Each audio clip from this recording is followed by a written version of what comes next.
എൻ്റെ പ്രിയപ്പെട്ട BJP സുഹൃത്തുക്കളെ, ഞാൻ നിങ്ങളോടൊന്ന് ചോദിക്കട്ടെ. ചിദംബരം അവതരിപ്പിച്ച ബില്ല് അന്ന് തന്നെ നിങ്ങളുടെ സുഹൃത്തുക്കളൊക്കെയും കൂടിയാണ് വലിച്ചു കീറി സ്പീക്കറുടെ ചേംബറിലേക്ക് എറിഞ്ഞത്. വസ്തുനിഷ്ഠമായി കാര്യങ്ങൾ പഠിക്കുന്ന ആർക്കും ആ കഥകൾ കേൾക്കുമ്പോൾ തല കുനിക്കാൻ തോന്നും. ഈ ഇന്ത്യയിലാണല്ലോ ഞാൻ ജീവിക്കുന്നത് ദൈവമേ എന്ന് ഓർത്തുകൊണ്ട്. അപ്പോൾ KSRTC അറബിക്കടലിലേക്ക് പോയാലും അവർക്ക് കുഴപ്പമൊന്നുമില്ല, വിമർശിക്കാമല്ലോ. ആ വിമർശനത്തിൻ്റെ വേര് പിടിച്ച് ഇവിടുത്തെ MLA-മാരെയും MP-മാരെയും ഒക്കെ പണം കൊടുത്ത് BJP പക്ഷത്തേക്കാക്കി. അതാണല്ലോ അവരുടെ സ്വതസിദ്ധ ശൈലി. അങ്ങനെ അവരുടെ ഭാഗത്തേക്കാക്കി കേരളത്തെ ഡബിൾ എൻജിൻ ഗവൺമെൻറ്റാക്കി മാറ്റാനുള്ള ത്വര, ആ ത്വരയുടെ ഭാഗമായിട്ടാണ് ഇതുപോലെയുള്ള വിമർശനങ്ങളും ചേഷ്ടകളും കാണിച്ചുകൊണ്ട് BJP സംസ്ഥാനത്ത് അരമുറുക്കിക്കൊണ്ടിരിക്കുന്നത്.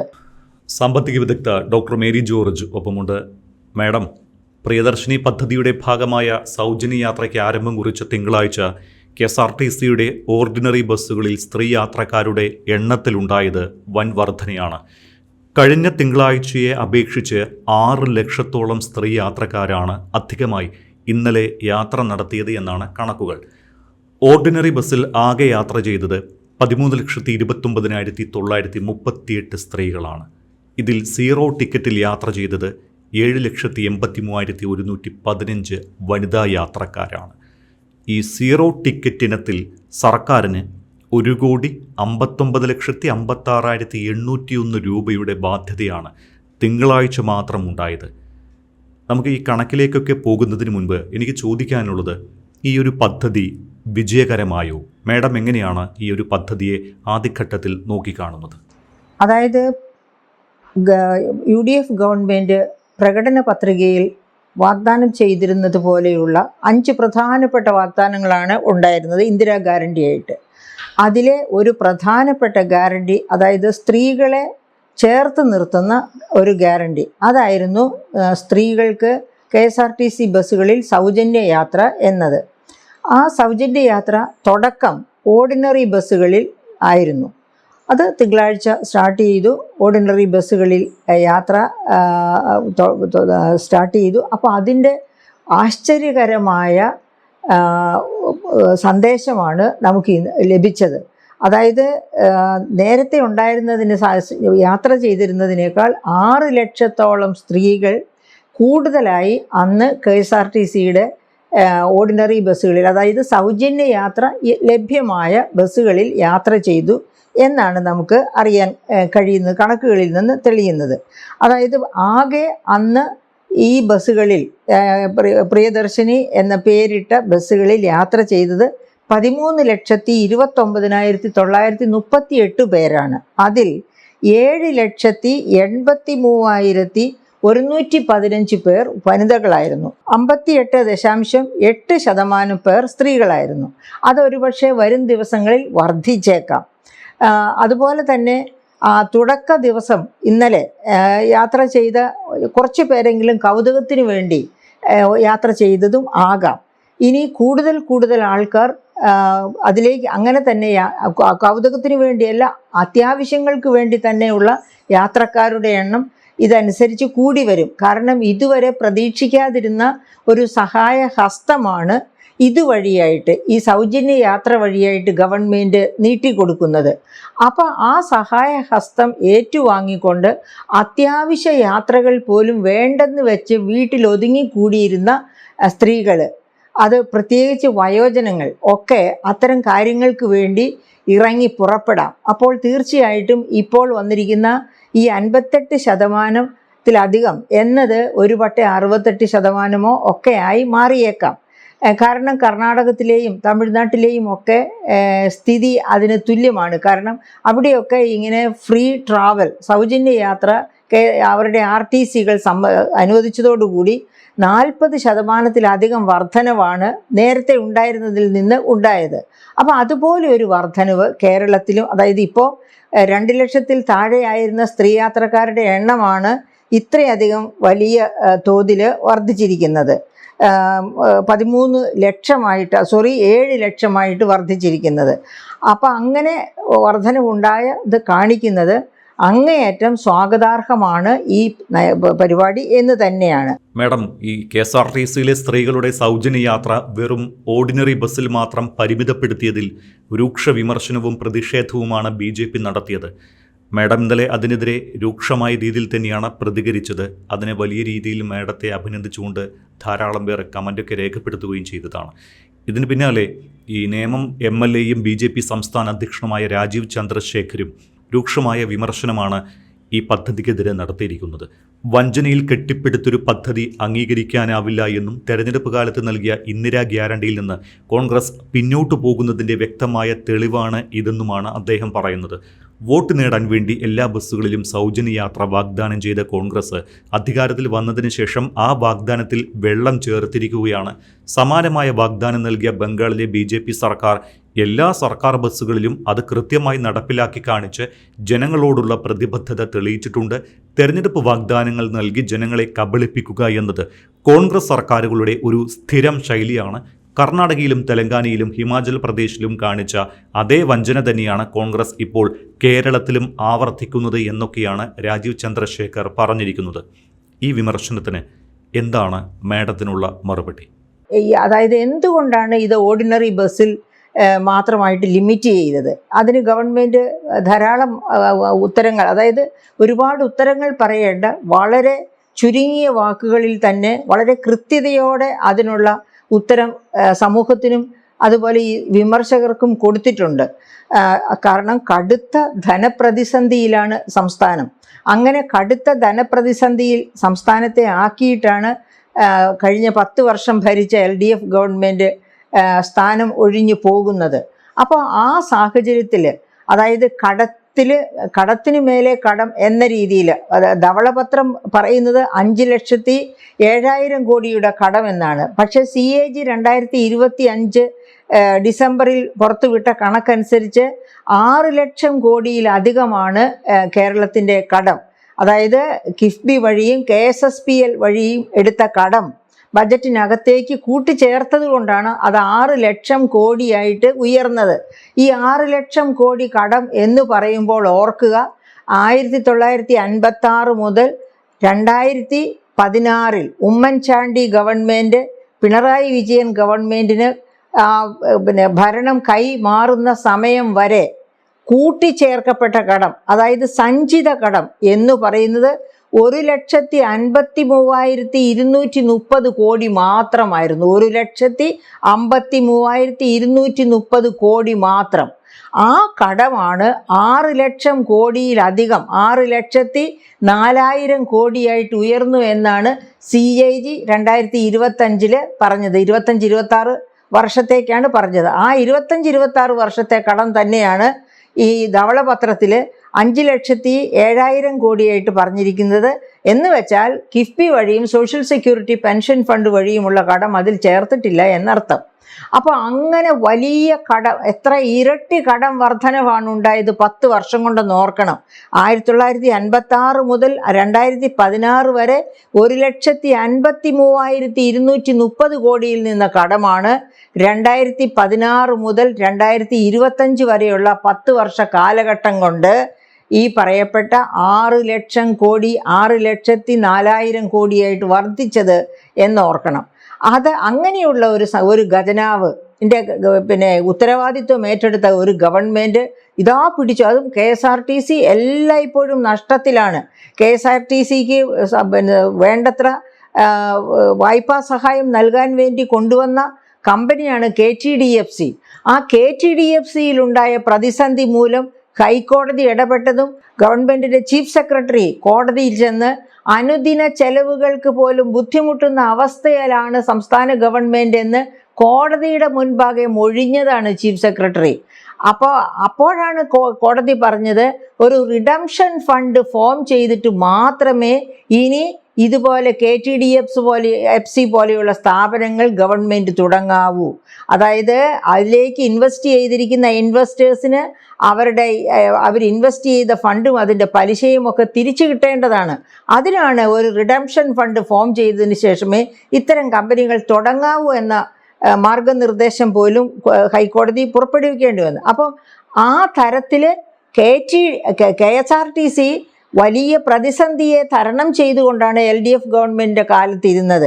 അങ്ങനെയുള്ള KSRTC ആണ് ഒറ്റയടിക്ക് സമസ്ത മേഖലകളിലും സ്ത്രീകൾക്ക് സൗജന്യ യാത്ര കൊടുത്തില്ല എന്ന് പറഞ്ഞ് LDF വിമർശനം ഉയർത്തുന്നു.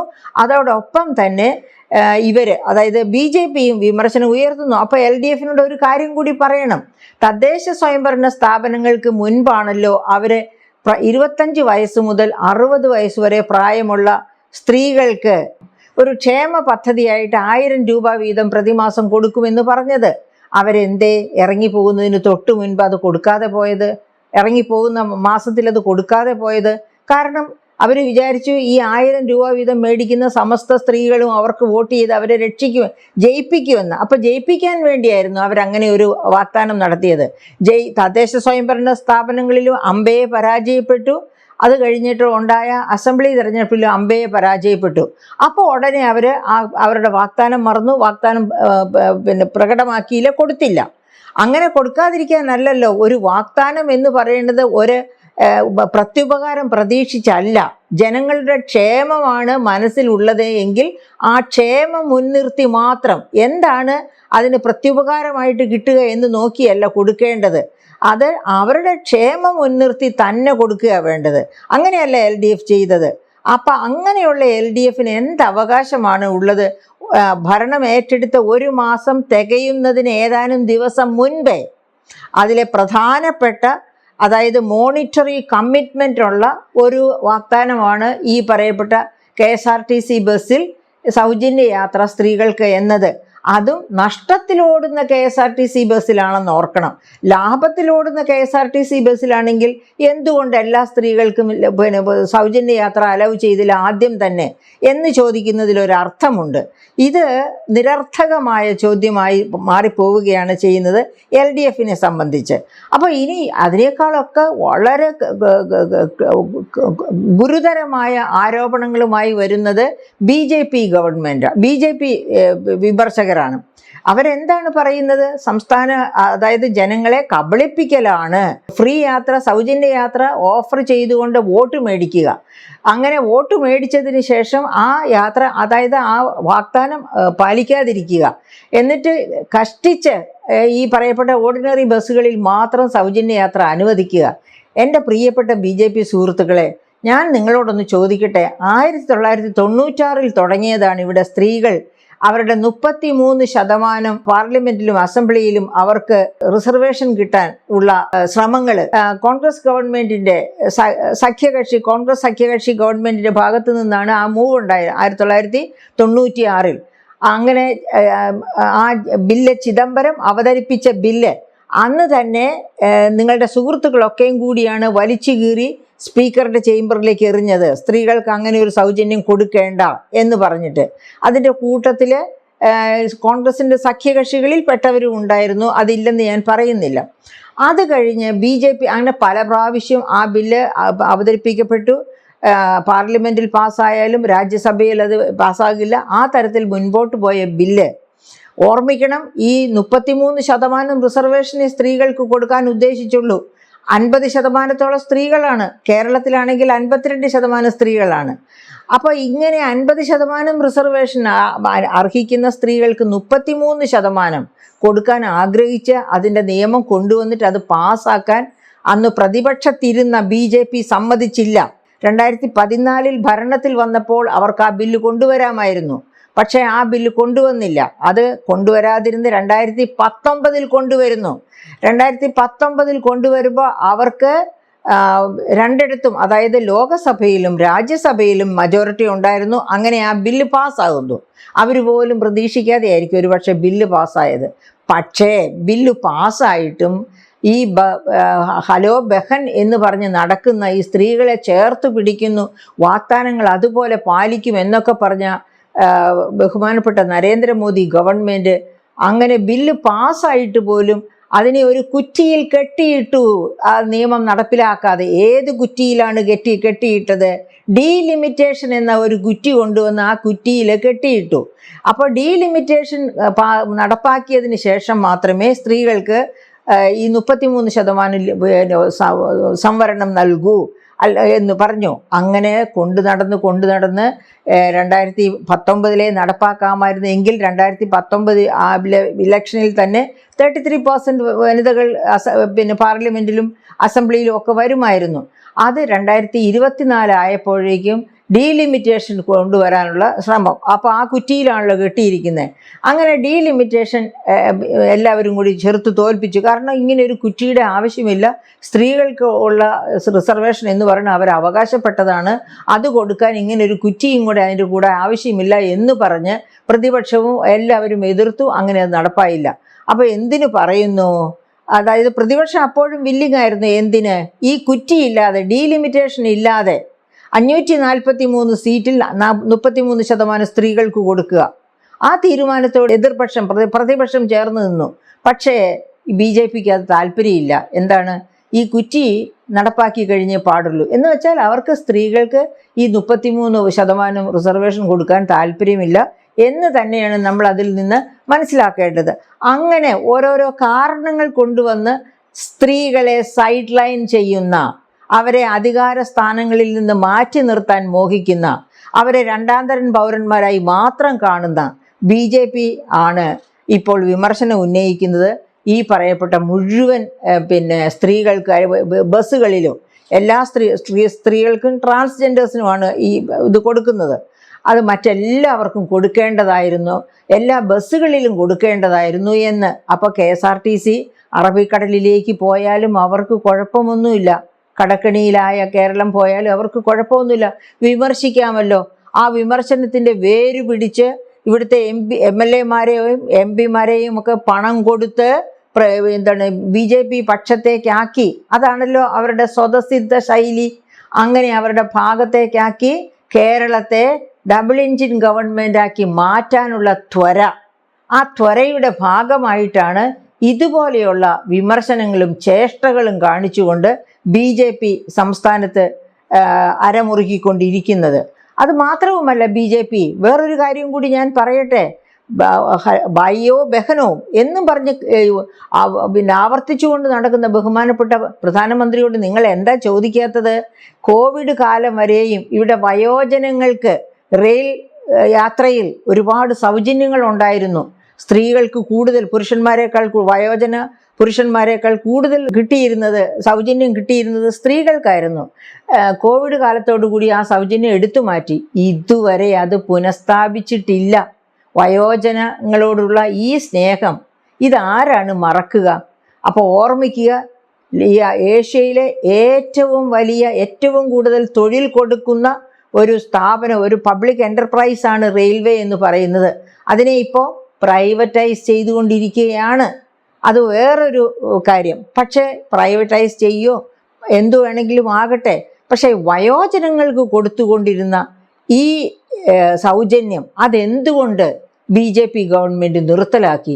ആ തെറ്റിന് ഏത് നിയമ സംഹിതയിൽ നിന്നാണ് നിങ്ങൾക്ക് വിടുതൽ കിട്ടുക? ഏത് ചാനൽ തുറന്നാലും ഒരു 15 മിനിറ്റിന് ഇടവിട്ട് ബഹുമാനപ്പെട്ട നരേന്ദ്രമോദി വികസിത ഭാരതത്തിലേക്ക് കേരളത്തെ കൈപിടിച്ചുയർത്തുന്ന ഒരുപാട് കഥകൾ പറയാറുണ്ട്.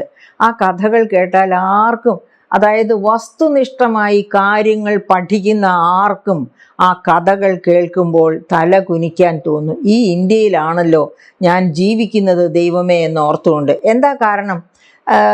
വേറെ എങ്ങും പോകണ്ട. 2025 ഗ്ലോബൽ ഇനീക്വാളിറ്റി ലാബിൻ്റെ റിപ്പോർട്ട്, ആ ഗ്ലോബൽ ഇനീക്വാളിറ്റി, അതായത് അസമത്വത്തെ പറ്റി, ആഗോളതലത്തിലുള്ള അസമത്വം, വിവിധ രാജ്യങ്ങളിലെ അസമത്വത്തെ പറ്റി പഠിക്കുന്ന ഒരു ആഗോള തലത്തിലുള്ള UN-ൻ്റെ കീഴിലുള്ള ലാബാണ് ഗ്ലോബൽ ഇനീക്വാളിറ്റി ലാബ്. 200 ശാസ്ത്രജ്ഞർ വിവിധ രാജ്യങ്ങളിൽ, ഇന്ത്യയിൽ നിന്നുമുണ്ട് അവിടെ ശാസ്ത്രജ്ഞർ ചേർന്ന് നടത്തുന്ന ആ ലാബിലെ പഠനം വളരെ വസ്തുനിഷ്ഠമാണ്. ആ പഠനത്തിൽ പറയുന്നുണ്ട്, കഴിഞ്ഞ 25-ന്, അതായത് ഡിസംബർ 25, 2025 അവർ പുറത്തുവിട്ട ഇനീക്വാളിറ്റി റിസൾട്ടിൽ ചൂണ്ടിക്കാണിക്കുന്നത് ഇന്ത്യയിലെ ധനത്തിൻ്റെ 45% ഒരു ഒറ്റ ശതമാനം ഇന്ത്യക്കാരുടെ കരങ്ങളിലാണെന്ന്. മോദി സർക്കാരിൻ്റെ ഭരണകാലത്താണ് അസമത്വം ഏറ്റവും കൂടുതൽ ഇന്ത്യയിൽ വർദ്ധിച്ചത് എന്ന്. എന്നിട്ടാണ് മോദി ഗവൺമെൻറ് ഇത്രയധികം റീൽസൊക്കെ ഇറക്കി പൊങ്ങച്ചം കാണിച്ചുകൊണ്ടിരിക്കുന്നത്. എന്നിട്ടാണ് BJP ഗവൺമെൻറ് ഈ കടക്കണിയിലേക്ക് വീഴാൻ പോകുന്ന സർക്കാർ വന്നിട്ട് ഉടനെ തന്നെ 1 മാസം തികയുന്നതിന് മുൻപേ ഈ സ്ത്രീക്കുള്ള സൗജന്യ യാത്രാ പദ്ധതി തുടങ്ങി. അത് 101% പൂർത്തിയാക്കിയിട്ടില്ല, തുടങ്ങിയതേ ഉള്ളൂ. പക്ഷെ തുടങ്ങിയപ്പോൾ തന്നെ ബഹുമാനപ്പെട്ട മുഖ്യമന്ത്രി പറഞ്ഞിട്ടുണ്ട്, ഇതിനെപ്പറ്റി പഠിക്കാൻ ഒരു വിദഗ്ധ സമിതിയെ വയ്ക്കും. ആ വിദഗ്ധ സമിതിയുടെ പഠനഫലം വന്നതിന് ശേഷം ഇനി ഏതൊക്കെ തരത്തിൽ എങ്ങനെയൊക്കെയാണ് ഇതിനെ വികസിപ്പിച്ച് പൂർണ്ണതയിൽ എത്തിക്കേണ്ടത് എന്ന് പഠിക്കുമെന്ന് അദ്ദേഹം പറഞ്ഞിട്ടുണ്ട്. അദ്ദേഹവും ട്രാൻസ്പോർട്ട് മന്ത്രിയും അതുപോലെ തന്നെ അദ്ദേഹത്തോട് ചേർന്ന് നിന്നതുകൊണ്ട് തന്നെ ഇതേപ്പറ്റി പഠിക്കുമെന്ന് പറഞ്ഞിട്ടുണ്ട്. അവർ വളരെ കാര്യമാത്ര പ്രസക്തമായി കാര്യങ്ങളെ കാണുന്നവരും യുക്തിസഹമായി മാത്രം അത് നടപ്പാക്കാൻ ശ്രമിക്കുന്നവരുമാണ്. അപ്പോൾ അങ്ങനെയുള്ള ഒരു ഘട്ടത്തിൽ അവർക്ക് ഒരു അവസരം കൊടുക്കാതെ, അതായത് ഒരു 100 ദിവസം ഗവൺമെൻറ് വന്നല്ലോ, ഒരു 100 ദിവസം നമുക്ക് വെയിറ്റ് ചെയ്യാം, എന്നിട്ടാകാം വിമർശന ശരങ്ങൾ എന്ന് വിചാരിക്കാത്ത രാഷ്ട്രീയക്കാർ എന്ത് തരം രാഷ്ട്രീയക്കാരാണ്? അവർ പണം കൊടുത്ത് MP-മാരെയും MLA-മാരെയും വാങ്ങി ഹിന്ദുത്വ അജണ്ട നടപ്പാക്കാൻ പോകുന്നവരാണ് ഒരു ഭാഗത്ത്. മറുഭാഗത്ത് സ്വന്തം തെറ്റുകൊണ്ട് തന്നെ പരാജയത്തിൻ്റെ പടുകുഴിയിലേക്ക് പോയിട്ട് ആ തെറ്റ് അംഗീകരിക്കാൻ സമ്മതിക്കാതെ അപ്പോഴും ഇപ്പോൾ വിജയിച്ചു വന്നവരെ പഴിചാരുന്നവരാണ് മറുഭാഗത്ത്. അപ്പോൾ അത്തരം വിമർശകരെ ഒരു കാരണവശാലും ഗവൺമെൻറ് കാണേണ്ട കാര്യമില്ല. അതോടൊപ്പം തന്നെ വേറെ ഒരു വിമർശനം ഉയർന്നിട്ടുള്ളത് ഇതാണ്. അതായത് ജെൻഡർ ബജറ്റ് എന്നൊരു ബജറ്റുണ്ട്. ഡോക്ടർ തോമസ് ഐസക്കൊക്കെ സാധാരണ ജെൻഡർ ബജറ്റ് കൊണ്ടുവരുമായിരുന്നു. P. ചിദംബരം തുടങ്ങിയുള്ള പ്രധാനപ്പെട്ട ധനമന്ത്രിമാരൊക്കെ അങ്ങനെ ജെൻഡർ ബജറ്റ് കൊണ്ടുവരുമായിരുന്നു. ആ ജെൻഡർ ബജറ്റ് കേരളത്തിലും അങ്ങനെ ഉണ്ട്. അപ്പോൾ ഈ ജെൻഡർ ബജറ്റിൽ നിന്നാകുമോ ഈ സ്ത്രീകൾക്കുള്ള സൗജന്യ യാത്രയ്ക്ക് വേണ്ട ഫണ്ട് പോകുന്നത് എന്ന് ചില വിമർശകർ അവർ വാട്സപ്പ് ഗ്രൂപ്പിലും ഒക്കെ ഇട്ട് കണ്ടു. ഒരു കാരണവശാലും അങ്ങനെ വരില്ല. കാരണം ജെൻഡർ ബജറ്റ് എന്ന് പറഞ്ഞാൽ സ്ത്രീക്കും കുഞ്ഞുങ്ങൾക്കും മാത്രമുള്ള ബജറ്റാണ്. ആ ഫണ്ട് ഈ പറയപ്പെട്ട സ്ത്രീകൾക്കും കുഞ്ഞുങ്ങൾക്കും മാത്രം ചെലവഴിക്കപ്പെടുന്ന വിഭാഗത്തിൽപ്പെട്ടതാണ് ജെൻഡർ ബജറ്റ് എന്ന കാറ്റഗറിയിൽ വരുന്ന ബജറ്റ്. അപ്പോൾ ഇതെങ്ങനെയാണ്? ഇത് ഈ ബസ്സുകളിൽ സ്ത്രീകൾക്ക് മാത്രമേ യാത്ര ചെയ്യാവൂ എന്ന് പറഞ്ഞിട്ടില്ലല്ലോ. ഇത് സ്ത്രീകൾക്കും പുരുഷന്മാർക്കും യാത്ര ചെയ്യാനുള്ള ബസ്സാണ്. പക്ഷേ സ്ത്രീകൾക്ക് 0 ടിക്കറ്റും പുരുഷന്മാർക്ക് അവർ യാത്ര ചെയ്യുന്ന ദൂരത്തിനനുസരിച്ച് ഗവൺമെൻറ് തീരുമാനിച്ചിട്ടുള്ള റേറ്റിലുള്ള യാത്രാ ചെലവുമാണ് ഉള്ളത്. അപ്പോൾ ഇവിടെ സ്ത്രീകൾക്ക് മാത്രമല്ല, ഈ പദ്ധതി സ്ത്രീകൾക്ക് മാത്രമാണ്. പക്ഷേ ബസ്സുകൾ KSRTC സ്ത്രീകളുടെ ആവശ്യത്തിന് മാത്രമായി മാറ്റി വെച്ചിട്ടുള്ളതല്ല. അതുകൊണ്ട് തന്നെ ഇതിൻ്റെ ആവശ്യമുള്ള ഫണ്ട് ജെൻഡർ ബജറ്റിൽ നിന്ന് ഒരു കാരണവശാലും സർക്കാർ എടുക്കുകയില്ല, എടുക്കാൻ പാടില്ല താനും. അപ്പോൾ ഇതിന് വേണ്ടി വരുന്ന 800 കോടിയോളം രൂപ വേണ്ടിവരും ഒരു വർഷം കൂടുതലായിട്ട് എന്ന് പറയുന്നു. ഒരുപക്ഷെ ഇനി കൂടുതൽ ബസ്സുകളിലേക്ക് ഇപ്പോൾ തന്നെ 800 കോടി വേണം ഇപ്പോഴത്തെ ഈ ഓർഡിനറികളിൽ മാത്രം കൊടുക്കുമ്പോൾ. അപ്പോൾ അത് കൂടുതൽ ബസ്സുകളിലേക്ക് വ്യാപിപ്പിച്ചാൽ തീർച്ചയായിട്ടും കൂടുതലായിട്ട് ഈ 800 കോടി എന്ന് പറയുന്നതൊക്കെ ഒരു പക്ഷേ വളരെ കൂടി ഉയർന്നേക്കാം.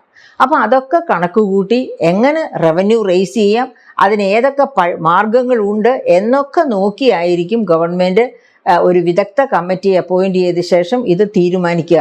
എന്തായാലും ജെൻഡർ ബജറ്റിലേക്ക് വരേണ്ട ഫണ്ട് ഒരിക്കലും KSRTC സൗജന്യ യാത്രയ്ക്കായി മാറ്റി വയ്ക്കുകയില്ല. അത് ജെൻഡർ ബജറ്റിൽ അങ്ങനെ എടുക്കാൻ പാടില്ല.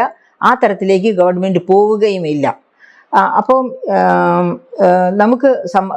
നമുക്ക് പ്രതീക്ഷിക്കാം UDF ഗവൺമെൻറ് കൊണ്ടുവന്ന ഈ പദ്ധതി അവർ വളരെ വിജയപ്രദമായി തന്നെ നടപ്പിലാക്കും. അതിനു വേണ്ടിയുള്ള എല്ലാ